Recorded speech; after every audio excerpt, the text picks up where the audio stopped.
Good morning po mga langga. Andito po tayo ngayon sa may kalsada. Everyday jogging po kami ng aking husband. Tingnan niyo naman po ang ganda ng umaga. Andiyan na yung sikat ng araw. Andiyan na si Haring Araw na magbibigay sa atin ng magandang panahon. Yan po. Kasi po mga langga, everyday po, napag-isipan namin ng aking asawa na mag-walking, mag-jogging. So yan, nakakita tayo sa daan. Sa kilid lang po yan ng kalsada mga langga.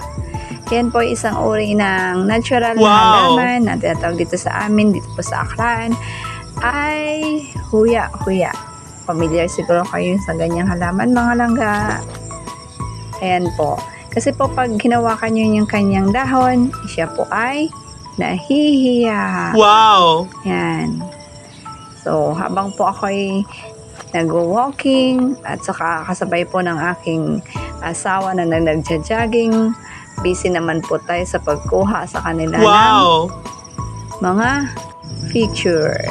Yan. Yahoo! Tingnan niyo mga langga. Yan po yung kamuting kahoy dito po sa amin. Wow! Yan din po ay nakatanim lang sa kilid ng kalsada. Yan, malapit na po yung i-harvest. At ang haba ng kanyang puno. At ang ganda ng kanyang mga dahon. Matataba talaga siya mga langga. Siyempre, pag sinabi nga nila, pag may tinanim, may aanihin. Yan, maliban po dyan, meron po tayong nakikitang magandang bulaklak. Kasabay niyan, andyan pa po yung hamog. Yan, ang ganda po pagmasdan. Pag makikita mo ito tuwing umaga. Yan.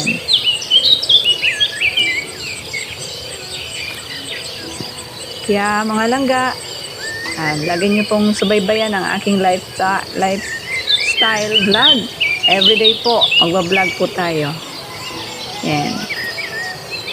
Yan po ang beauty of the nature. Dito po sa amin sa probinsya ng Aklan. Sana po ay patuloy niyo pong subaybayan ang aking vlog. Everyday po tayo mag-update. Everyday po tayo mag-upload ng mga bagong video ng aking buhay dito sa probinsya ng Aklan. Ingat po kayo lagi mga langga. Bye-bye po!